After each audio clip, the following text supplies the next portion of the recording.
नमस्कार, मैं हूं शरद द्विवेदी और हमारी खास पेशकश चर्चा में आपका बहुत बहुत स्वागत है। और आज बेहद महत्वपूर्ण विषय पर हम चर्चा अपने इस खास क्रम में बात करने जा रहे हैं। जाहिर तौर पर कोरोना और कोरोना की ये जो दूसरी लहर भारत में है, मध्य प्रदेश में है और ख़ासतौर से उन 8 राज्यों में है जिनमें मध्य प्रदेश और छत्तीसगढ़ भी शामिल है। वहाँ जिस तरह से कोरोना का ये दूसरा आक्रमण हुआ है, इससे हम कैसे निपटें। पहले तो ये समझ लीजिए कि हमें बिल्कुल चिंतित होने की ज़रूरत नहीं है। चुनौती है, चिंता भी है, लेकिन इस चिंता के सामने हथियार डालने जैसी कोई बात नहीं है। कारण ये कि अब हमारी जो मेडिकल टीम है और हमारा जो महकमा है वो पूरी तरह से तैयार है। उसके पास एक पूरा मैकेनिज्म है, एक प्रोटोकॉल है कि कैसे इस बीमारी का उपचार किया जाए। दूसरी महत्वपूर्ण बात कि स्वच्छता और मास्क की इम्पॉर्टेंस के साथ अब हमारे पास एक और बहुत महत्वपूर्ण चीज़ है, वो है वैक्सीन। तो वैक्सीन भी अब हमारे साथ है, लेकिन हमारी लापरवाही कई बार भारी पड़ती है, हमारी कई बार कम जानकारी हमारे ऊपर भारी पड़ती है और कई बार सिस्टम पर, ख़ासतौर से उस बिरादरी पर जो इस धरती के जीवित देवता कहे जाते हैं, जीवित ईश्वर कहे जाते हैं, डॉक्टर्स, उनको लेकर हमारा रवैया भी कई बार हमें भी परेशान करता है और हमसे कहीं अधिक चिकित्सकों को परेशान करता है। तो भरोसा रखिए अपने ऊपर, अपने सिस्टम पर, अपने चिकित्सकों पर। और खुद को सुरक्षित रखने का सबसे अच्छा तरीका यही है कि किसी पैनिक सिंड्रोम में, किसी तकलीफ की लहर में मत बह जाइए। आज मैं आपको बता दूं कि हमारी इस खास पेशकश में मध्य प्रदेश ही नहीं बल्कि देश का एक इमिनेंट पैनल जो मध्य प्रदेश में है वो हमारे साथ जुड़ने जा रहा है। यानी वो नामचीन चिकित्सक हमारे साथ रहेंगे जिन्होंने अपने काम से नाम तो कमाया ही है, लेकिन सबसे महत्वपूर्ण बात है कि कोरोना के साथ एक साल इस पूरी लड़ाई में वो फ्रंट लाइन योद्धा की तरह खड़े रहे हैं और उन्हें एक एक चीज़ पता है कि क्या है कोरोना, क्या प्रॉब्लम्स आती हैं, लोगों का मनोविज्ञान क्या है कोरोना को लेकर, क्या लापरवाहियां हम बरतते हैं और किस तरह से किन चीज़ों का अगर हम पूरी तरह पालन करें। हमारे साथ जो मेहमान जुड़ेंगे उनमें सबसे पहले मैं कुछ परिचय आपको दे देता हूं और उसके बाद फिर इस कार्यक्रम की हम शुरुआत करेंगे। एम्स भोपाल के जो देश के ही नहीं दुनिया के नामचीन मेडिकल साइंटिस्ट हैं, डॉक्टर सरमन सिंह डायरेक्टर हैं एम्स भोपाल के, वो हमारे साथ रहेंगे।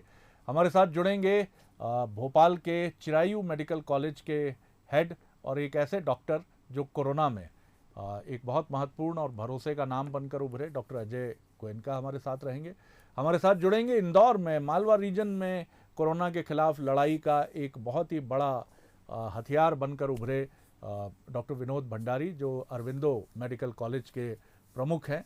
और ये ऐसे डॉक्टर हैं जिन्होंने खुद अपनी जान को जोखिम में डाला और अपनी टीम के साथ, क्योंकि लीडर को ही सबसे पहले आगे आना होता है, तब उसकी टीम उस पर भरोसा करती है कि हमारा नेतृत्वकर्ता खुद खड़ा है। तो मैं यही बात जो आपसे कह रहा था कि ये जो 3 लीडर आपकी स्क्रीन पर चमक रहे हैं और हमारे साथ एक और बहुत महत्वपूर्ण बंसल स्पेशलिटी हॉस्पिटल के खासतौर से जो श्वसन रोग संबंधी विशेषज्ञों के युवा चिकित्सक हैं जिन्होंने कोरोना के खिलाफ लड़ाई में बड़ा आउटस्टैंडिंग काम किया है, डॉक्टर अश्विनी मल्होत्रा, वो भी हमारे साथ जुड़ेंगे। सबसे पहले मैं आप सभी मेहमानों का स्वागत करता हूं जो हमारे साथ जुड़े हैं, इमिनेंट मेहमान हैं, उनका मैं स्वागत करते हुए और सबसे पहले इस कार्यक्रम की मैं शुरुआत करता हूं अपने मेहमान चिकित्सकों से भी आग्रह करूंगा कि हम सुन लेते हैं डॉक्टर पुनीत टंडन, जो 53 साल की डॉक्टर टंडन की उम्र है, एक बहुत ही जिंदा दिल चिकित्सक, हमीदिया हॉस्पिटल में पैथोलॉजिस्ट के पद पर हैं और लंबी दौड़ के धावक हैं, पूरी तरह फिट हैं। इनकी कहानी छोटी सी मुख्तसर आपको बयां कर दूं कि दोनों डोज इन्होंने वैक्सीन के लिए, लेकिन उसके बाद कोरोना हुआ। ये तो एक खबर हो गई मीडिया के लिहाज से, आपने कहा साहब दोनों वैक्सीन के दोनों डोज हो गए लेकिन कोरोना हो गया। लेकिन सर कोरोना इनको बस छू कर यूं निकल गया, जैसे गुलाब की पंखुड़ियां, मैं पोइटिक अंदाज में कहूं तो उस तरह से गुलाब की पंखुड़ियों की मानिंद छू कर गुजर गया। क्या कुछ कहा। सबसे पहले तो वैक्सीनेशन क्यों जरूरी है, सुनिए डॉक्टर पुनीत टंडन की जुबानी। नमस्कार डॉक्टर। हाँ नमस्कार जी जी, मैं बहुत बंसल न्यूज में आपका स्वागत करता हूं डॉक्टर पुनीत टंडन। और मैं जरूर चाहूंगा कि चूंकि आप वैक्सीन के दोनों डोज ले चुके हैं और अपने अनुभव सर आपने शेयर किए, क्योंकि आप एक बहुत ही एथलीट पर्सनैलिटी हैं, फिट और लंबी दौड़ के धावक भी आप हैं। मुझे ये बताइए कि वैक्सीन हम सब जानते हैं बहुत जरूरी है, लेकिन एक डॉक्टर, एक पैथोलॉजिस्ट के नजरिए से मैं और समझना चाहूंगा इसको।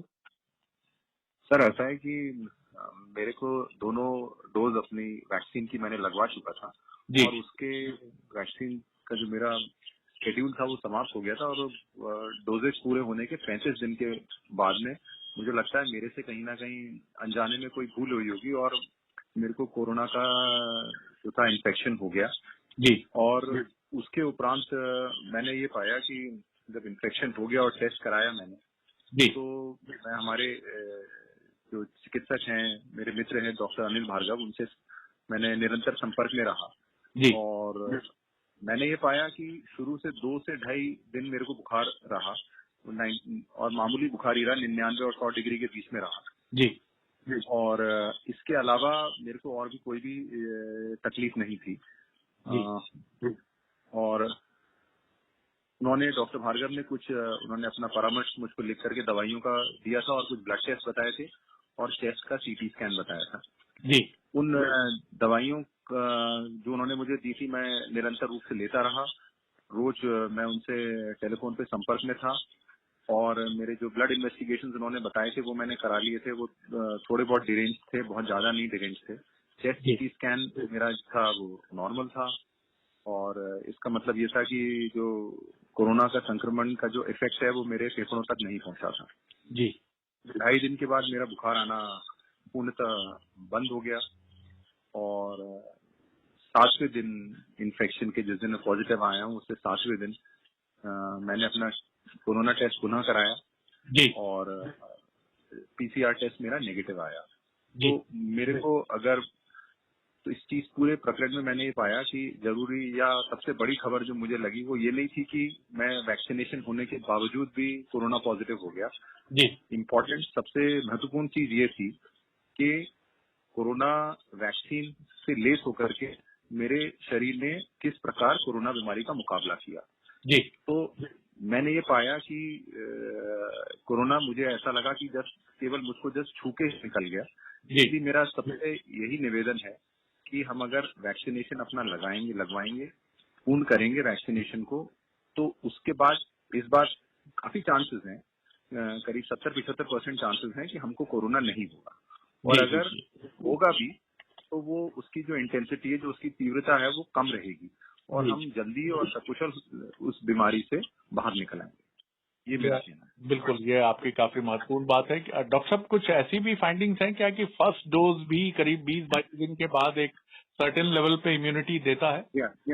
एक्चुअली जो हमारी वैक्सीन है, निर्माता कंपनी है, जो पेरेंट कंपनी है वो एस्ट्राजेनेका है और ऑक्सफोर्ड इन्होंने ये वैक्सीन डेवलप करी है जी। और सीरम इंस्टीट्यूट के साथ भी उनका कोलैबोरेशन है। तो जो एस्ट्राजेनेका कंपनी है उन्होंने अपने जो शोध करा था, उन्होंने जो फेज 3 क्लिनिकल ट्रायल्स करे थे उसमें करीब 17,000 वॉलंटियर्स उन लोगों ने लिए थे और उन 17,000 वॉलंटियर्स का जब उन्होंने over a period of time समय पे उन्होंने उनको फॉलो करा तो उन्होंने उसमें ये पाया कि किसी भी वॉलंटियर को हम जो है सीवियर कोविड नहीं हुआ। उनका ये कहना है कि 100% प्रोटेक्शन है वैक्सीन लगाने के बाद। 22वें दिन से वो प्रोटेक्शन स्टार्ट हो जाता है।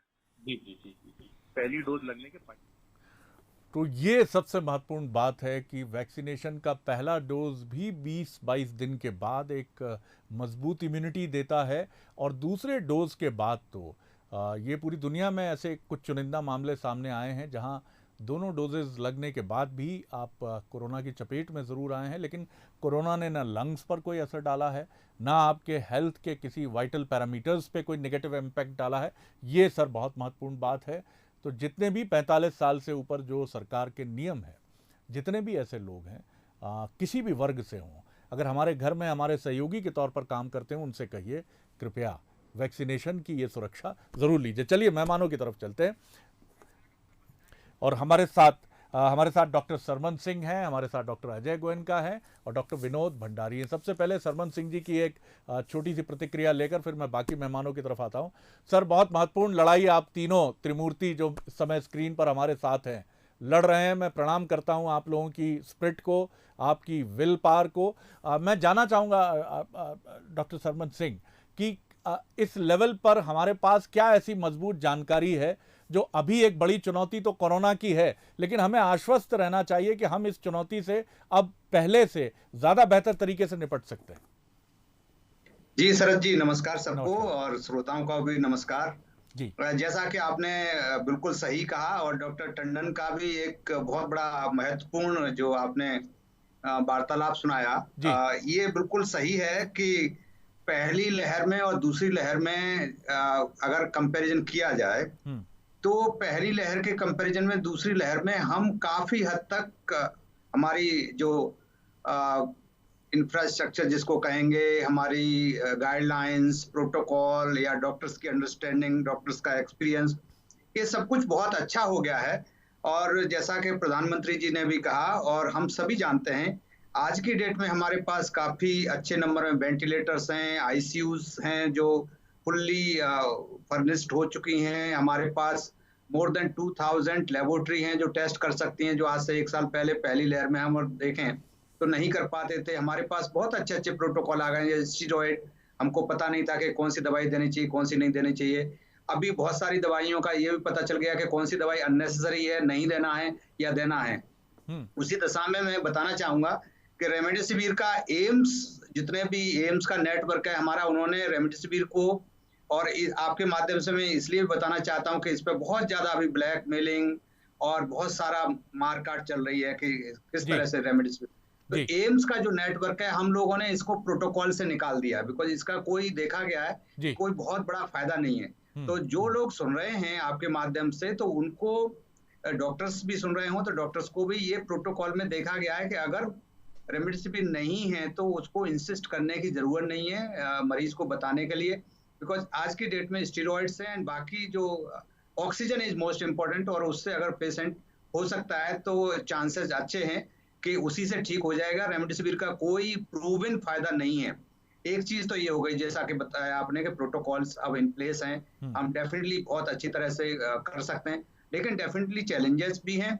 और जैसा कि कहा कि बहुत सारे पेशेंट आज की डेट में हमारे पास वैक्सीनेटेड आ रहे हैं, तो जो डॉक्टर टंडन ने बताया अपना एक्सपीरियंस और बाकी हम लोगों का सबका एक्सपीरियंस है कि उनमें कंपेरेटिवली ये माइल्ड हो रहा है। जैसा कि डॉक्टर टंडन ने भी बताया, लगभग 75% में ये वैक्सीन लगने के बाद कंप्लीटली रोक पाएगी इन्फेक्शन, लेकिन 25% में रोक नहीं पाएगी। लेकिन क्या होगा उनमें कि उनमें सीवियरिटी रोकेगी। तो 75 + 25, सो ऑलमोस्ट 99 to 100% में आपको बिल्कुल आपको फायदा मिलेगा वैक्सीन का।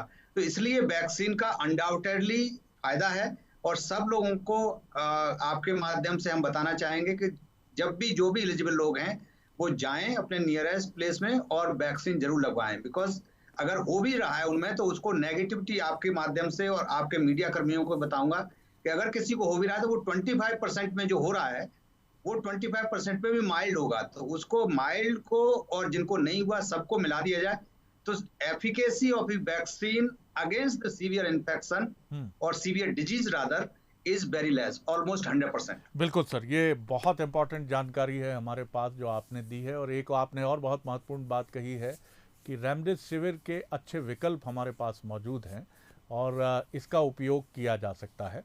बिल्कुल, ये भी एक काफ़ी महत्वपूर्ण जानकारी है। डॉक्टर अजय गोयनका और डॉक्टर विनोद भंडारी हमारे साथ जुड़े हुए हैं। सबसे पहले मैं गोयनका साहब आपकी तरफ आता हूँ। किस तरह से इस रोग को लेकर आपने, जैसा डॉक्टर सरमन सिंह ने हमें बताया, ऑक्सीजन ही सबसे महत्वपूर्ण टूल है इसके उपचार का, ऐसा हम एक कॉमनली मानते हैं और जो सच भी है। और आपकी क्या फाइंडिंग है कि किस तरह से कोरोना के खिलाफ इस लड़ाई में अब हम बेटर प्लेस्ड हैं पहले की तुलना में, और अब आपका कितना कॉन्फिडेंस है इसको लेकर? फिर मैं डॉक्टर भंडारी से भी ये जानना चाहूँगा कि अब हम कोरोना के खिलाफ इस लड़ाई में अभी मुश्किलों में ज़रूर नज़र आ रहे हैं, लेकिन विजेता हम ही होंगे। सर जी जी जी। कोविड-19 का जब हमने ट्रीटमेंट शुरू किया था जी, वो 2 अप्रैल 2020 था जी। कोविड-19 का जब ट्रीटमेंट शुरू किया था जी, वो 2 अप्रैल 2020 था। एक नया वायरस, नई बीमारी, नए रूप उसके जी और नई नई चीजें सीखने को थी। जी। लेकिन आज हम जब 10 अप्रैल 2021 में हैं, तो 22,000 मरीजों का एक्सपीरियंस है जी कोविड-19 मरीजों के इलाज करने का। जी जी तो 2 अप्रैल 2020 और 10 अप्रैल 2021 में 22,000 पेशेंट्स भर्ती होके अस्पताल से ट्रीटमेंट लेके जा चुके हैं। जी जी जी बहुत इम्पोर्टेंट बात तो जी हमने कोविड-19 से जी कोविड-19 बीमारी से हमने उसके हर रूप को देखा, जी जी उसकी जानकारी पूरी बॉडी में कौन कौन से पार्ट्स में, कौन कौन से मेजर ऑर्गन में वो इंजरी कर सकता है, उसको सीखा। हमने उसकी जी तीव्रता, उसकी जल्दबाजी, उसका डोरमेंट स्टेज, उसकी उम्र, उससे होने वाली छोटी छोटी और चमड़ी से लेके और दूसरी बीमारियों को बहुत करीब से देखा जी और देख के ये पाया कि अब हम कोविड-19 के मरीजों को काफ़ी अच्छे से इलाज कर सकते हैं, बजाय 1 साल पहले जब हमने उसको सीखा था। बिल्कुल, ये बहुत आज important बात कोविड-19 है। किस तरीके से प्रेजेंट होगा और उस समय कोविड-19 किस तरीके से प्रेजेंट हुआ था। जी उस समय ऐसा लगता था कि सर्दी, खांसी, बुखार और सर दर्द से ही कोविड-19 मिलेगा, लेकिन आज हमको मालूम है कि पेशाब की ब्लीडिंग से और उल्टी दस्त से और सर दर्द और झटकों से और चेस्ट पेन से और एक साइड के हेमीप्लीजिया से या अनएक्सप्लेन्ड फीवर से और ऐसे 100 किस्म से कोविड-19 प्रेजेंट हो सकता है। अब अगर कोविड-19 अलग अलग रूप में प्रेजेंट हो सकता है, तो आज doctor community, health care professional और अस्पताल इस बात के लिए गेयर्ड अप हैं कि अब होने वाली कोविड-19 से, हर बीमारी से लड़ने के लिए अपने आप को सक्षम पाते हैं वो। जी जी जी ये बहुत बात महत्वपूर्ण सही है बात कि सर। ऑक्सीजन जी। One of the primary treatment है कोविड-19 का। जी जी ये जी। बात भी ज़रूरी है कि ऑक्सीजन एक महत्वपूर्ण अंग है कोविड-19 के ट्रीटमेंट का, लेकिन सिर्फ उन पेशेंट से संबंधित है जिनको एक्यूट लंग इंजरी होती है। लेकिन लार्जर नंबर ऑफ सीरीज में ये पाया गया कि कुछ पेशेंट जिनको एक्यूट लंग इंजरी नहीं है, जिनको एक्यूट रीनल इंजरीज है, एक्यूट कार्डियक इंजरीज है, एक्यूट लिवर इंजरीज है और हाइपरपायरेक्सिया रिलेटेड कॉम्प्लिकेशंस हैं, इलेक्ट्रोलाइट इम्बैलेंसेस है, डायबिटिक का मैनेजमेंट है, एक्यूट पैनक्रेटाइटिस है एब्डोमेन में। तो ऑक्सीजन एक इम्पॉर्टेंट टूल है एक्यूट लंग इंजरी के ट्रीटमेंट के लिए, लेकिन एक लंबी सीरीज ऑफ मेडिसिन्स हैं जो कोविड-19 के ट्रीटमेंट के अंदर जी हम यूज करते इस्तेमाल हैं। करते हैं। मैं आता हूँ और डॉक्टर साहब आपकी तरफ। कोविड-19 से बिल्कुल, होने मैं वाले आता हूँ दूसरे क्रम में, क्योंकि कुछ और भी हमारे जो दर्शक हैं वो भी सवाल करेंगे और आप सवाल कर सकते हैं, चुनिंदा सवाल जो आपको लगे, लेकिन कुछ देर बाद जब हम अपने मेहमानों की रिएक्शन ले लें। हमारे साथ श्वास रोग विशेषज्ञ जो हैं वो भी जुड़ गए हैं, डॉक्टर अश्विनी मल्होत्रा साहब, जो बहुत ही पायनियर काम जिन्होंने इस कोविड के खिलाफ किया है और एक यंग चिकित्सक के तौर पर वो भिड़े रहे हैं बिना ये परवाह किए हुए। डॉक्टर विनोद भंडारी, आपकी क्या फाइंडिंग्स रही? हमारे साथ डॉक्टर सरमन सिंह सर ने, गोयनका जी ने, और आपका भी अनुभव मैं जानना चाहूँगा। उन्होंने अपने अनुभव शेयर किए। आपने क्या पाया? ख़ासतौर से सीटी स्कैन का मुझे याद है कि आप बहुत आरंभ से आप इस पर जोर देते थे कि चेस्ट का सीटी होना बहुत ज़रूरी है। और क्या फाइंडिंग्स आपकी रही हैं कोरोना के खिलाफ? और ये सवाल मेरा आपसे भी रहेगा कि अब हम बहुत अच्छे जगह से प्लेस्ड हैं और ट्रीटमेंट की बहुत सारी मोडालिटी और बहुत सारे मॉड्यूल सब हमारे पास मौजूद हैं। सर जी, डॉक्टर भंडारी सर। जी जी अरविंद अस्पताल में आया था जी और उसी दिन से पूरा अस्पताल डेडिकेट कर दिया था कोरोना को। जी मुझे अच्छी तरह याद है कि 16 जून 2020 तक जी तो हम इलाज, जितने दुनिया में इलाज चल रहे थे उन सबको समझकर, देखकर और लोगों से सीखकर, दूसरे डॉक्टर से सीखकर, विदेश में मेरे दोस्त हैं उन लोगों से सीखकर इलाज कर रहे थे मरीज का। जी हमें अच्छी तरह याद है कि 16 जून के बाद से हमें भी इलाज करने में डे बाय डे और अच्छा होते गया और हम लोगों को समझ आने लग गई।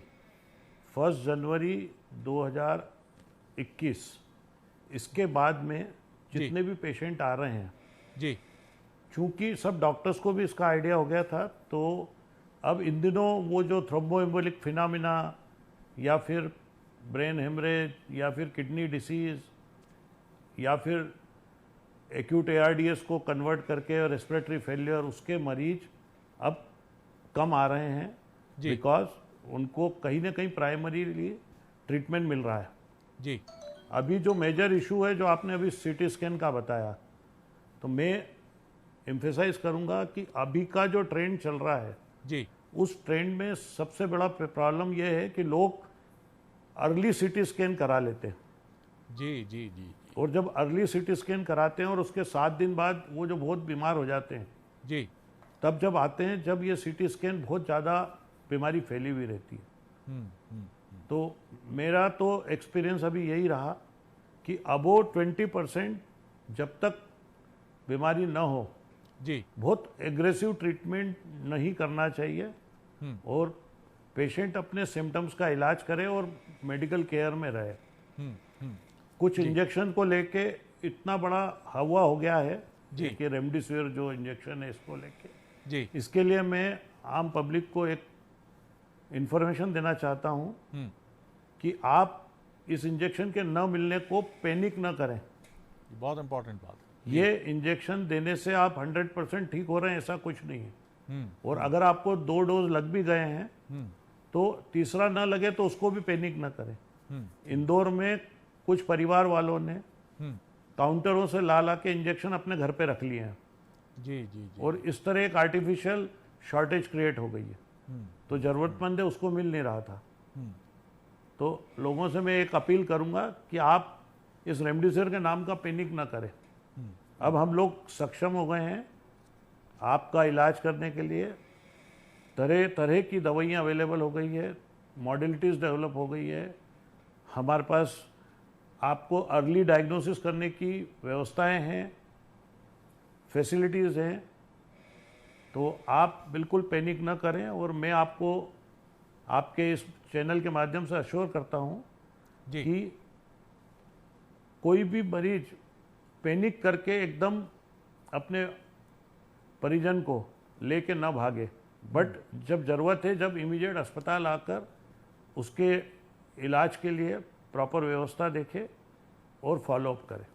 ये सबसे महत्वपूर्ण बात आपने कही। और एक महत्वपूर्ण जो 2 चीज़ें मुझे लगी सबसे इम्पॉर्टेंट कि रेमडेसिविर को लेकर जो एक माहौल है इसमें पैनिक मत होइए, ये डॉक्टर सरमन सिंह साहब ने भी कहा और विनोद भंडारी साहब ने भी उसको इंडोर्स किया कि हमारे पास मोडेलिटीज़ हैं, मॉड्यूल्स हैं ट्रीटमेंट के, और आप इसको कि पहला लग गया है तो दूसरा नहीं लगेगा तो बड़ी मुश्किल हो जाएगी, इसमें मत उलझिए सर। चिकित्सक अब लैस हैं, आप देखिए कॉन्फिडेंस इनके चेहरे का, चाहे डॉक्टर गोयनका हो, चाहे डॉक्टर भंडारी साहब हों, चाहे अब डॉक्टर सरमन सिंह हो, चाहे अश्विनी मल्होत्रा हो। ये ऐसे डॉक्टर हैं जिनके पास गुगली भी है अब कोरोना के खिलाफ, टॉप स्पिन भी है, उनके पास 150 किलोमीटर से फेंकने वाली पेस बॉल भी है। आप चिंता मत करिए, आप अपने को पैनिक में मत ले जाइए कि बड़ी गड़बड़ हो जाएगी। डॉक्टर अश्विनी मल्होत्रा, एक छोटी टिप्पणी आपकी कि आज 1 साल बाद हम जहां खड़े हैं, हम कंफर्टेबल हैं ऐसा मैं नहीं कहूँगा कोरोना के खिलाफ लड़ाई में। जीनोम सीक्वेंसिंग की बात है जिसमें हम अभी पीछे हो रहे हैं कि अलग अलग जो इसके फॉर्मेट है, इसका जो स्वरूप है उसको हम अभी थोड़ा स्टडी करने में शायद पीछे हैं, लेकिन हम करेंगे सर। जब हमने इतनी बढ़िया तैयारी की है तो हम इससे भी निपट लेंगे। आप क्या कहेंगे? जी सर, डेफिनेटली पिछले साल का एक्सपीरियंस और इस साल के एक्सपीरियंस में एक फ़र्क ये है कि अब हमारा डर कम हो गया है। पहले चीज़ें हमें भी बहुत परेशान करती थी, चीज़ों की अंडरस्टैंडिंग बहुत क्लियर नहीं थी।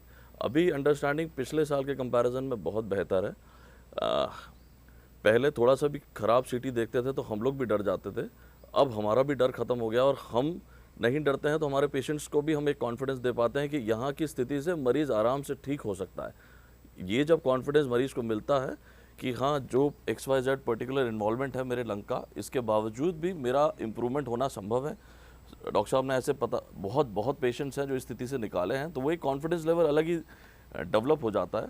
हमारा कॉन्फिडेंस देके हमारे पेशेंट का कॉन्फिडेंस भी हमें आ जाता है। सो अब ये चीज़ समझ में आने लगी है कि बहुत लेवल के जैसे डॉक्टर साहब ने बोला कि 20% तक के लंग इन्वॉल्वमेंट पर तो रिएक्ट ही नहीं करना चाहिए, बिल्कुल परेशान नहीं होना चाहिए। वहाँ से बहुत इजीली, बहुत कंजर्वेटिव वे में ही ट्रीटमेंट हो जाता है। इवन 40% 50% लंग इन्वॉल्वमेंट वाले पेशेंट्स भी बहुत कंफर्टेबली ठीक होकर घर जाते हैं। तो इम्पॉर्टेंट है कि सही टाइम पे आप मेडिकल फैसिलिटीज़ को अवेल करें, वो ज़रूरी है। लेकिन अगर इन्वॉल्वमेंट हो गया है लंग का तो बहुत पैनिक नहीं होना है, यहाँ से रिकवरी संभव है। अब ये चीज़ें बहुत क्लियर है जी। ये बड़ी इंपॉर्टेंट बात है सर कि 20% भी अगर लंग्स पर इम्पैक्ट है, अगर मैं कॉमन मैन की तरह समझ पाया हूँ, लेमन की तरह समझ पाया हूँ कि 20% के आसपास कहीं संक्रमण दिखता भी है, तो ये चिकित्सक को तय करने दीजिए। जैसा डॉक्टर साहब कह रहे हैं कि अब ये कोई बहुत इंपॉर्टेंट नहीं है, बहुत इनिशियल लेवल का संक्रमण लंग्स का, क्योंकि हम कई बार खुद ही चिकित्सक हो जाते हैं, जो बड़ी मुसीबत पैदा करता है कि 5%, 10%, अरे ये मल्टीप्लाई हो जाएगा, ये बहुत बड़ा हो जाएगा और ये बहुत मुश्किल हो जाएगा। और ये भी बड़ी राहत की बात है कि ये जो कोरोना का नया इन्फेक्शन या दूसरी वेव है, इसमें हम इन्फेक्शन रेट कई गुना देख रहे हैं, लेकिन मोर्टेलिटी रेट और मृत्यु की जो है ये काफ़ी कंट्रोल्ड मैनर में है, जो बहुत राहत की बात है। राजिम छत्तीसगढ़ से पहले कॉलर जुड़ गए मोहनलाल जी। मोहनलाल जी, आप अपना सवाल संक्षेप में जल्दी से कीजिए, फिर मैं एक्सपर्ट्स की तरफ ले जाता हूँ जी। सर पहले तो सर नमस्कार आपको। नमस्कार जी। हाँ सर, मेरे सवाल है, 2 टीका अभी लग रहा है 2-2 महीने के अंतराल में, तो क्या तीसरा टीका क्या हो सकता है? ये टीका कितने दिनों तक क्या असर करेगा? सर कहाँ से ये तीसरे टीके का ज्ञान सर प्राप्त हो गया सर? अभी तो 2 टीका मैंने सुना है, डॉक्टर सरमन सिंह इस पर ज्यादा रोशनी डालेंगे जी। डॉक्टर साहब जी। जी बिल्कुल, शायद इन्होंने, हो सकता है कुछ अमेरिका के, पता नहीं, आजकल व्हाट्सएप और उस पर चीजें आ जाती हैं। अमेरिका में उन्होंने 3rd बूस्टर की बात कही है, तो वो बहुत प्रीमेच्योर है, अभी स्टडी भी नहीं हुई है उस पर कुछ।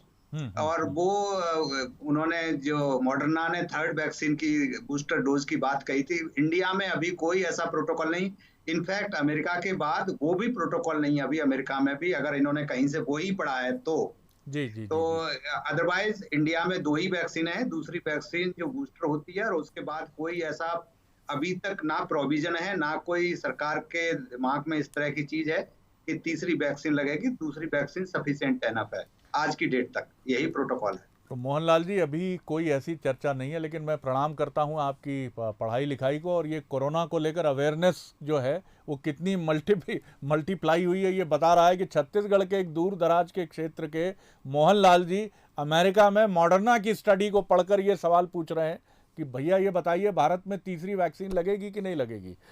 मैं फिर एक बार अजय गोयनका जी का एक छोटा सा रिएक्शन लेता हूँ। गोयनका साहब, कुछ प्रयोग भी हमेशा उपचार में चिकित्सक करके देखते हैं। रेमडेसिविर के अलावा आपने क्या पाया कि और कौन कौन सी जो मोडालिटीज़ हैं उपचार की, वो काफ़ी बढ़िया कोविड को लेकर काम कर रही हैं? इस पर मैं एक छोटी रिएक्शन आपकी ज़रूर चाहूँगा जी। जी सर, कोविड-19 को जब अपन ने शुरुआत किया था तो पहले समझा ही नहीं था कि वो करेगा क्या जी। अब आज कोविड-19 का अपने को मालूम है कि हर ऑर्गन पे इंजुरी है और हर ऑर्गन पे उसका इफेक्ट है, और हर इलेक्ट्रोलाइट पे, मेटाबॉलिक रिएक्शन पे, ब्लड गैसेस पे उसका रिएक्शन है। तो जैसे routine clinical critical care practices के अंदर जी हमको क्रिटिकल मेडिसिन लगती है, तो now today we are so confident कि हम मल्टीपल लेवल पे, acute hepatic injury, renal injuries में मल्टीपल लेवल पे हम dialysis, intermittent dialysis, continuous dialysis, आज प्री रीनल फैक्टर्स को करेक्शन करना, रीनल फैक्टर्स को करेक्शन करना, मान लो हेपेटिक इंजुरीज है उसको करेक्शन करना, एक्यूट लंग इंजुरीज है तो उसमें स्टेरॉइड के पल्स थेरेपी देना या लोअर डोज की थेरेपी देना, समटाइम्स विदाउट स्टेरॉइड भी रखना जी।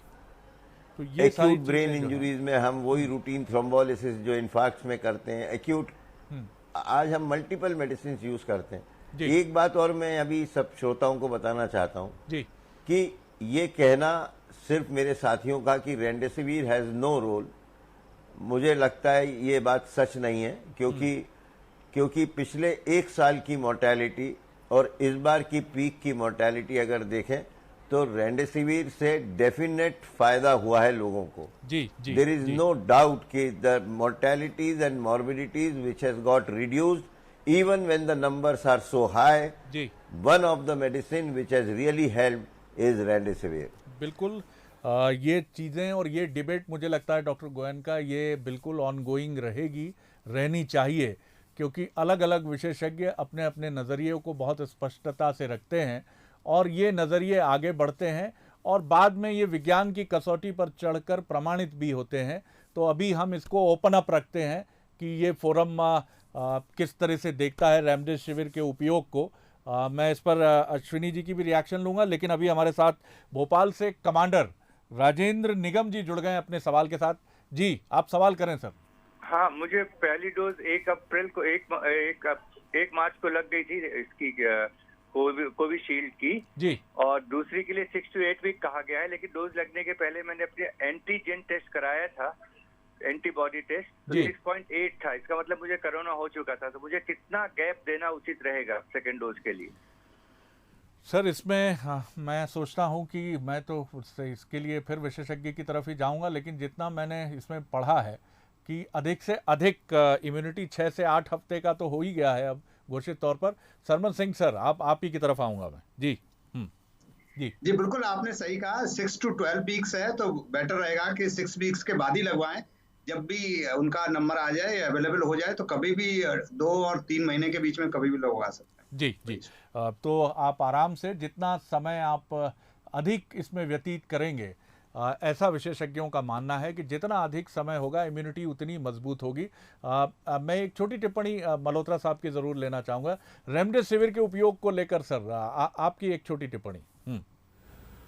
सर रेमडेसिविर डेफिनेटली एक इम्पॉर्टेंट ड्रग है, कहीं ना कहीं पेशेंट्स के ट्रीटमेंट में इसने काफ़ी हेल्प किया है, बट स्टिल मुझे लगता है जो सबसे बड़ा गेम चेंजर है कोविड के ट्रीटमेंट में वो है स्टेरॉइड्स और एंटीकोएगुलेंट्स। एंटीवायरल मेडिकेशन बहुत इंपॉर्टेंट है, कहीं ना कहीं वायरल रेप्लिकेशन को रोकने में हेल्प करता है। रेमडेसिविर ने काफ़ी हेल्प किया है, बट अगर सपोज ऐसी सिचुएशन आती है कि रेमडेसिविर की अवेलेबिलिटी में प्रॉब्लम्स आने लगती हैं विद टाइम, सो ट्रीटमेंट में बहुत पीछे रह जाएंगे ऐसा नहीं होगा जी। ये हेल्प ज़रूर करती है, मैं इसको बिल्कुल जस्टिफाई करता हूँ कि ये बात इंपॉर्टेंट है कि हमें हेल्प करती है, लेकिन बहुत मेजॉरिटी ऑफ चंक जिसमें ट्रीटमेंट अगर दूसरे मोडालिटीज़ मिल जाएं टाइमली तो पेशेंट्स इंप्रूव कर जाते हैं। मतलब हम ये मान सकते हैं डॉक्टर मल्होत्रा की दूसरी मॉडलिटीज़ भी अवेलेबल हैं विच इज़ इक्वली गुड। अगर हम तुलना करें उनकी रेमडेसिविर के साथ तो वो भी बहुत महत्वपूर्ण है। उनकी अवेलेबिलिटी जो है वो पेशेंट की प्राण रक्षा के लिए एक बहुत ही महत्वपूर्ण रोल प्ले कर सकती है। सर बिल्कुल बिल्कुल सर ये बड़ी सपोर्टिव थेरेपी है सर, ये एक सपोर्टिव थेरेपी है जी। ये हेल्प करती है दूसरी थेरेपीज के साथ, बट दूसरी थेरेपीज भी हमारे पास अवेलेबल है। और जो मुझे लगता है कि इसमें जो माइक्रोवास्कुलर क्लॉटिंग होती है और जो इन्फ्लेमेशन होता है, उन दोनों को कंट्रोल करने के लिए जो दूसरी ड्रग्स हैं वो अगर हम यूज कर लेते हैं इस तरह के पेशेंट्स में तो वो काफी हेल्प करती हैं हमारे। इंदौर से दीपक जुड़ गए हमारे साथ। जी दीपक जी सवाल करिए संक्षेप में। जी सर मैं ये पूछना चाहता हूँ कि हमें जब वैक्सीन लगाते हैं तो पहली डोज के बाद दूसरी डोज हमें 28 दिन बाद लगाना होती है जी, तो सर पहली डोज जो हम लगाते हैं वो क्या इस बीच में हमें प्रोटेक्शन देती है? सर जो हमने सुनी बात doctor Puneet Tandon pathologist Hamidia hospital Bhopal, उनका कहना है कि ये प्रूवन फैक्ट है कि 20 से 22 दिन के बाद पहला डोज भी आपको इम्यूनिटी देता है।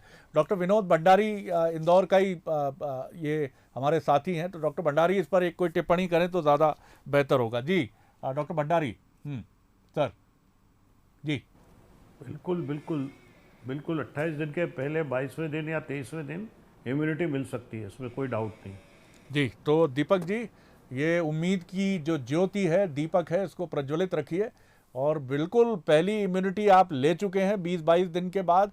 और वैक्सीनेशन सर ये आपको कोरोना को जीरो कर देगा। तो जितने भी लोग हैं जो एलिजिबिलिटी पैमाने पर ठीक से बिल्कुल खरे उतरते हैं, वो पहली फुर्सत में बिना किसी राग द्वेष, चिंता, परेशानी, समस्या के इसको ज़रूर लें सर। वैक्सीनेशन ये बहुत हमारे चिकित्सकों पर भी दबाव को कम करेगा।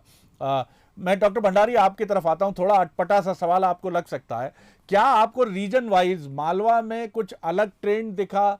लापरवाही की मैं बात करूं या कोरोना से प्रभावित होने का जो पेशेंट का ट्रेंड आपने देखा है, मैं इसको भी समझना चाहूँगा। भोपाल से फिर गोयनका साहब से भी जानना चाहूँगा कि क्या कुछ ट्रेंड आपको अलग दिखा है क्योंकि मालवा जो है वो एक कोहेसिव सोसाइटी है, बहुत मिलना जुलना पसंद करते हैं, खाना पीना पसंद करते हैं, उत्सव मनाने का एक उत्सव धर्मी सोसाइटी है मालवा की। जी सर जी। बिल्कुल बिल्कुल। इस समय जो कोरोना इतना फैला है जी, इस मध्य इंदौर के मालवा रीजन में या इंदौर में अपन जी, तो मेरा स्ट्रांग मानना है कि लोगों ने प्रिकॉशन नहीं रखी जी, इतनी पार्टियां करी, इतने प्रोसेशन निकाले, आज भी लोग बहुत मिल रहे हैं, मंदिरों में फंक्शन करे बेडर के जी, उसके कारण एक कोरोना पॉजिटिव उस भीड़ में इकट्ठा था जिसने पूरे परिवार कई लोगों को कोरोना की बीमारी दी है।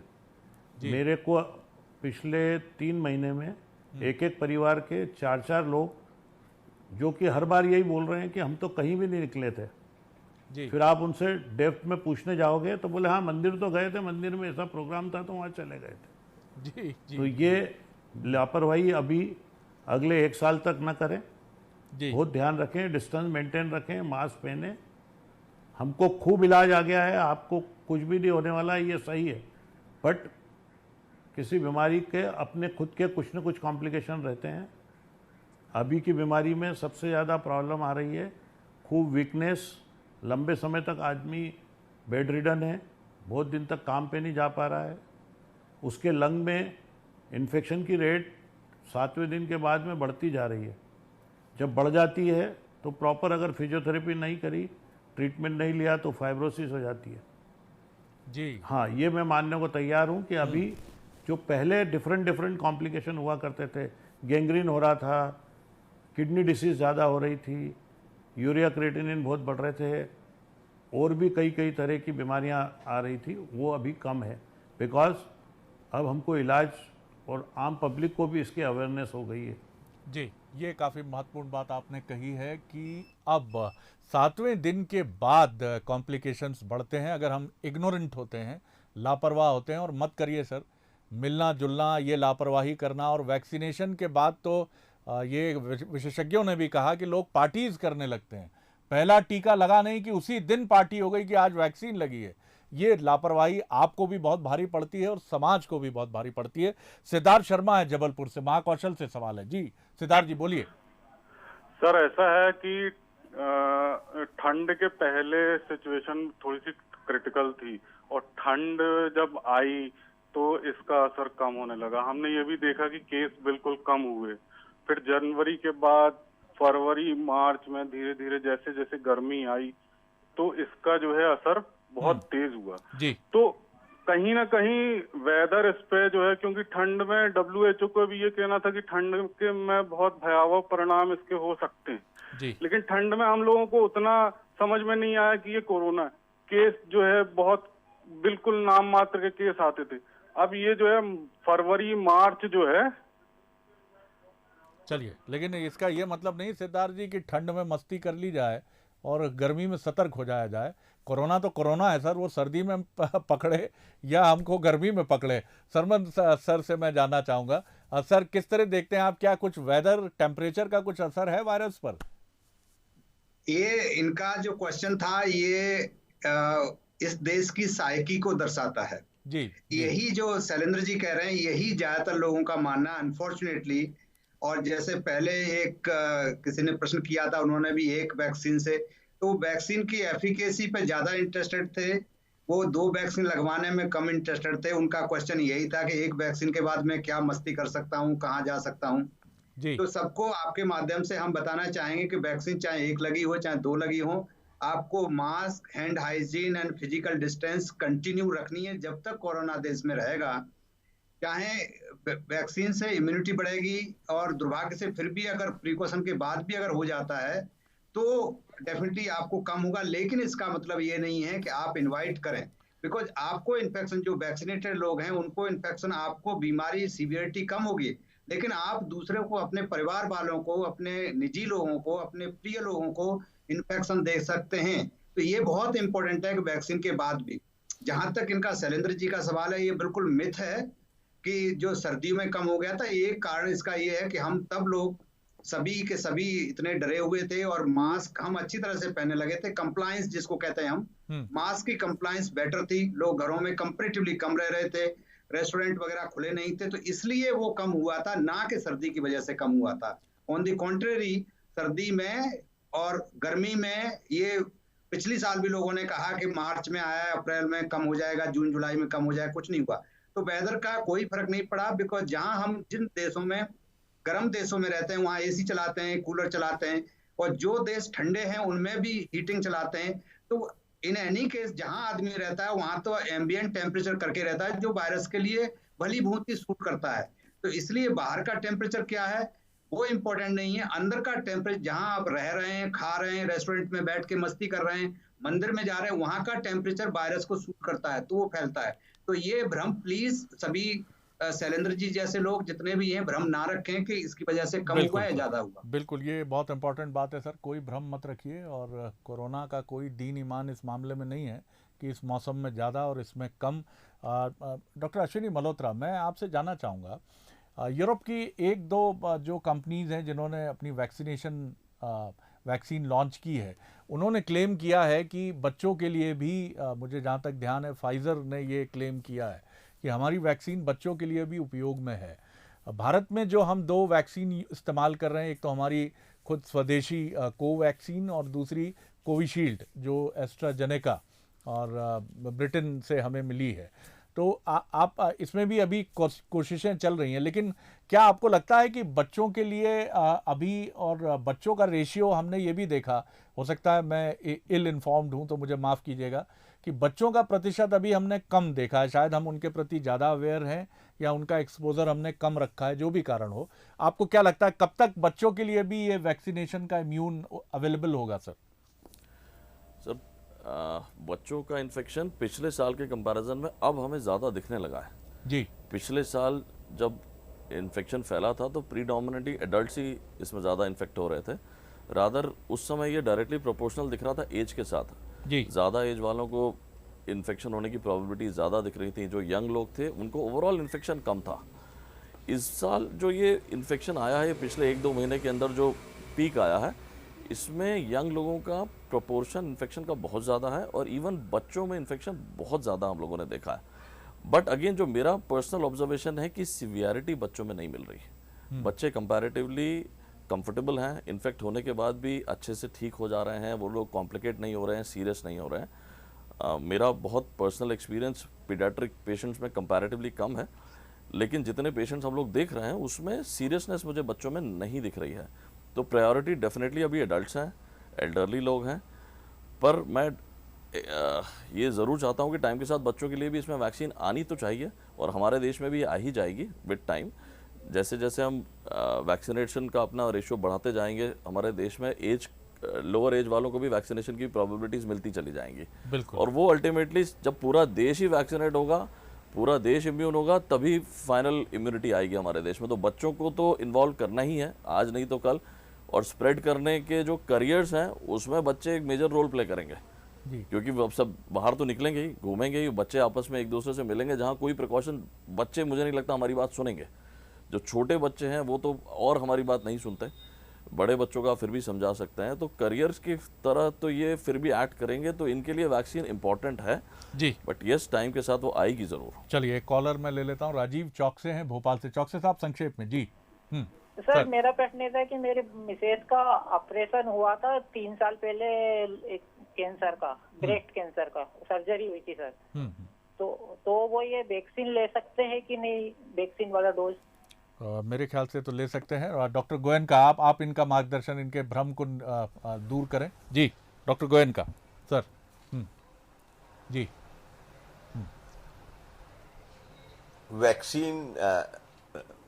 वैक्सीन बिल्कुल ली जा सकती है, और रादर वैक्सीन ऐसे ही पेशेंट्स जो कहीं ना कहीं कोमॉर्बिड हैं, कैंसर है, ओबेसिटी है, ब्लड प्रेशर है, शक्कर है, उनको जरूर ले लेना चाहिए पहले। जी देखिए, ये बिल्कुल साफ वर्जन है कि जिनको भी कोई कोमॉर्बिडिटी है, यानी कोई रोग है, ब्लड प्रेशर है या उनको डायबिटीज़ है या फिर उनको कैंसर रिडन कुछ प्रॉब्लम्स हैं अलग अलग, या कुछ रीनल प्रॉब्लम्स हैं उनको, या किसी भी शरीर के किसी भी महत्वपूर्ण अवयव से जुड़ी कोई प्रॉब्लम है सर, उनको सबसे पहले आप दिलाइए ये। एक लापरवाही का एलिमेंट डॉक्टर सरमन सिंह, मैं आपसे जानना चाहूँगा सर कि आपने जो पेशेंट्स देखे, खासतौर से जिनको कोमॉर्बिडिटी है, ओबेसिटी है, उनको डायबिटीज़ है, क्या आप देख रहे हैं जो 50 प्लस के पेशेंट आपके पास आते हैं जो बाद में क्रिटिकल होते हैं, तो आप क्या किसी लापरवाही को भी उसमें पाते हैं या कोमॉर्बिडिटी भी एक बड़ा रोल प्ले कर ही रही है जाहिर तौर पर सर? शरद जी, दोनों चीजें हैं एंड मेरे तीनों कलीग इस बात में शायद हम चारों के चारों एग्री करेंगे, दोनों चीजें बहुत इंपॉर्टेंट हैं। लापरवाही तो है ही है, लेकिन कोमॉर्बिडिटीज डेफिनेटली उनको कहा ही इसीलिए जाता है, को लगा दिया जाता है। देखो, वो कोई भी बीमारी होगी तो जो भी कोमॉर्बिडिटी है तो उसकी वजह से, इंक्लूडिंग जैसे आपने ओबेसिटी कहा, डायबिटिक कहा, शुरू के जितने भी डाटा चाइना से निकला, चाहे यूरोपियन कंट्री से निकला, चाहे अमेरिका से, चाहे इंडिया से, सबसे ज्यादा जो डेथ हुई हमारी जो डायबिटिक्स एंड हाइपरटेंसिव में ही हुई, जो शुरू के जितनी सीरीज है लैंसेट में कंटिन्यूअस आप उठा के देख लीजिए, तो जितनी हुई, तो डेफिनेटली कोमॉर्बिडिटी एंड लापरवाही दोनों चीजें इंपॉर्टेंट है, बट कोमॉर्बिडिटी डेफिनेटली बहुत सिग्निफिकेंट रोल अदा करता है। तो बहुत सावधान रहिए, जिनके परिवार में उनके वरिष्ठ लोग जो भी हैं, सीनियर सिटीजन होने की कगार पर या 50 पार के भी जो लोग हैं, जिनको कोई भी कोमॉर्बिडिटी है, सबसे पहले वो वैक्सीनेशन का इम्यूनिटी लें और उसके साथ बिल्कुल भी लापरवाही ना बरतें, जो कई बार दिखता है, जो परेशानियों का कारण बनता है। गोपाल मेहता साहब हैं इंदौर से। जी, सवाल करें सर। जी सर, मेरे परिवार में 18 साल की एज में किसी को सिम्टोमेटिक ऐसा लग रहा है कि उसको हल्को खांसी है और उसको हल्की खांसी है। हाँ जी, हाँ जी। 18 साल की एज है, उसको सिम्टोमेटिक ऐसा लग रहा है कि हल्की खांसी है, बुखार भी आ रहा है जी, और हाथ पैर दर्द है। तो मैं क्या कोरोना मान के इसे उस तरह का ट्रीटमेंट दे दूं कि मैं कोरोना का टेस्ट कराऊं? इसका मैं टेस्ट कराना तो हर बेहतर है सर, अपने मन से उपचार कराना तो ठीक नहीं, लेकिन डॉक्टर विनोद भंडारी इस पर ज्यादा बेहतर रोशनी डाल सकते हैं। जी डॉक्टर भंडारी। जी जी जी। नहीं, कोरोना का टेस्ट कराना है। जी जी, जरूर कराना चाहिए। बिल्कुल। तो देखिए साहब, बहुत साफ, एम्पायर साहब का बिल्कुल साफ वर्जन है कि आप बिल्कुल सबसे पहले आप जो है गार्ड ले लीजिए। जैसे आप बैटिंग करने आते हैं तो आप गार्ड्स लेते हैं, वैसे आप एक गार्ड लीजिए, और गार्ड का मतलब है कि कोरोना का टेस्ट करा लीजिए। ये सबसे महत्वपूर्ण चीज़ है। अब हम कंक्लूजन की तरफ बढ़ रहे हैं, तो मैं छोटा रिएक्शन ज़रूर डॉक्टर भंडारी आपसे लेना चाहूँगा। उपचार के दौरान स्टाफ का जो मोटिवेशनल लेवल है वो कई बार, क्योंकि ये एक ऐसी लड़ाई है जिसमें एक तरफ जीवन है हमारे सामने, और एक तरफ चुनौती है जो मृत्यु की भी है, और कई बार एक गंभीर बीमारी की भी है, और इसके बीच में हमारे पास दुख सुख की कहानी कहने के लिए आप महानुभाव ही रहते हैं सामने, और कई बार हमारे संयम का स्तर जो है वो चूकता है और वो परेशानी आप झेलते हैं। इसमें आप क्या कहेंगे? एक फिलॉसफी वाला सवाल ज़रूर है, लेकिन आप क्या कहेंगे लोगों से कि वो ये धैर्य ज़रूर रखें कि एक डॉक्टर, एक चिकित्सक कभी ये नहीं चाहता है कि उसके दरवाजे से कोई भी पेशेंट नाउम्मीद जाए या वो विफलता का सामना करे? सर जी। जी, मेरा तो पूरे आम पब्लिक से एक ही मैसेज है कि हर डॉक्टर अपने मरीज को बचाने की कोशिश करता है। अगर कुछ ऐसा मिसशेप हो जाता है तो पैनिक न करके उसको शांति से सहन करने की शक्ति रखे।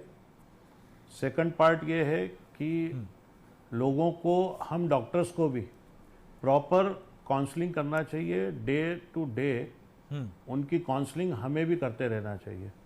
कहीं कभी कभी नर्सिंग स्टाफ भीड़ में या पैनिकी में कुछ बोल भी जाता है, तो मैं सभी मरीजों के अटेंडेंट्स को और सबको ये मैसेज देना चाहता हूँ कि आप उसको इग्नोर करके अपने मरीज का ध्यान रखकर उसको इतनी प्रेम से बात करें कि वो खुद पानी पानी हो जाए। क्या ये मेरा सबको मैसेज। बहुत बढ़िया बात आपने कही। बहुत कंक्लूड कर रहा हूँ मैं इस सवाल के साथ। जबलपुर से एक गोकुल जी हमारे साथ हैं। बहुत जल्दी से सवाल कर लीजिए गोकुल जी, खत्म करने का वक्त जी। हाँ हेलो, बोलिए बोलिए बोलिए। अच्छा मैं जबलपुर से नहीं बालाघाट से बोल रहा हूँ। जय हो सर, बालाघाट की जय हो महाकौशल, बोलिए जी। हाँ ये हमारी मिसेज को 20 साल पहले एलर्जी हुई थी सर जी। और जैसे कुछ भी खाती है, मतलब हर चीज से उसको एलर्जी है। जी जी जी जी। एलोपैथिक दवाइयों से भी एलर्जी है जी जी। सवाल सवाल सवाल सवाल सर, सवाल जी। वो एलर्जी है सर, तो अपन ये वैक्सीन ले सकते हैं कि नहीं? बिल्कुल ले सकते हैं सर। अब तो मैं भी माननीय चिकित्सकों के संरक्षण में इतना ज्ञानवान तो नहीं कहूँगा, लेकिन अल्प ज्ञानी भी नहीं रहा हूँ, तो मैं बेहिचक कह सकता हूँ इस पैनल की तरफ से, इनके पीआरओ के तौर पर मैं आपसे कह सकता हूँ आप बेहिचक वैक्सीन ले सकते हैं। फिर भी डॉक्टर अश्विनी मल्होत्रा जी। ले सकते हैं, कोई प्रॉब्लम नहीं है। कोई प्रॉब्लम नहीं है सर। और ये ऐसी जितनी भी एलर्जी है अश्विनी मल्होत्रा जी उसको डेली ट्रीट करते हैं, तो आप बालाघाट से बिल्कुल लीजिए इसको और सावधान रहिए। और कंक्लूड करते हुए मैं ये ज़रूर कहूँगा, जो विद्वान पैनल आज मेरे साथ रहा, मैं खुद बड़ा इनलाइटेंड हुआ। और एक बहुत हम्बल हमारा सजेशन ये भी है कि इन चिकित्सकों के ज्ञान का उपयोग अधिकतम एडमिनिस्ट्रेशन को भी करना चाहिए और स्टेट गवर्नमेंट को भी करना चाहिए। मुझे लगता है जो मीटिंग्स हैं, हो सकता है इसकी प्लानिंग चल रही हो या ये किया भी गया हो, मुझे नहीं पता हो, लेकिन मुझे लगता है कि ये इस फोरम से मैं ये अपील ज़रूर करूँगा कि ये जो चिकित्सक बैठे हैं इन्होंने अपनी ज़िंदगी झोंकी है अपने प्रोफेशन को, ये बहुत बेहतर तरीके से समझते हैं उन मैदानी चुनौतियों को जो कोरोना से लड़ने में सामने आ रही हैं। तो अगर ये फोर्स भी उसमें शामिल है, हो सकता है हो, मैं नहीं जानता हूँ, हो सकता है हो, लेकिन अगर उसमें कहीं कोई कमी है तो जितने भी लीडिंग हॉस्पिटल्स हैं मध्य प्रदेश के, छत्तीसगढ़ के, इनके चिकित्सक और ये जो पैनल मेरे सामने मैं देख रहा हूँ, सरकार को अधिक से अधिक इनकी विद्वता, इनकी योग्यता का इस्तेमाल, और मुझे लगता है कि हर सप्ताह एक बार अगर एक बातचीत इन चिकित्सकों के साथ हो तो मुझे लगता है कि हमारी जो लड़ाई कोरोना के खिलाफ है ये और इनरिच होगी। सर मैं बहुत प्रणाम करता हूँ। डॉक्टर सरवन सिंह सर आपको बहुत धन्यवाद। डॉक्टर विनोद भंडारी आपको बहुत धन्यवाद। डॉक्टर अजय गोयनका सर आपको बहुत नमस्कार, बहुत धन्यवाद। और बहुत धन्यवाद डॉक्टर अश्विनी मल्होत्रा कि आप तमाम लोगों ने अपनी मसरूफियत के बीच में ये वक्त निकाला और इतनी महत्वपूर्ण जानकारी हमें दी। बने रहिए बंसल न्यूज़ पर, खबरों का सिलसिला लगातार जारी है। मुझे दीजिए इजाज़त, नमस्कार।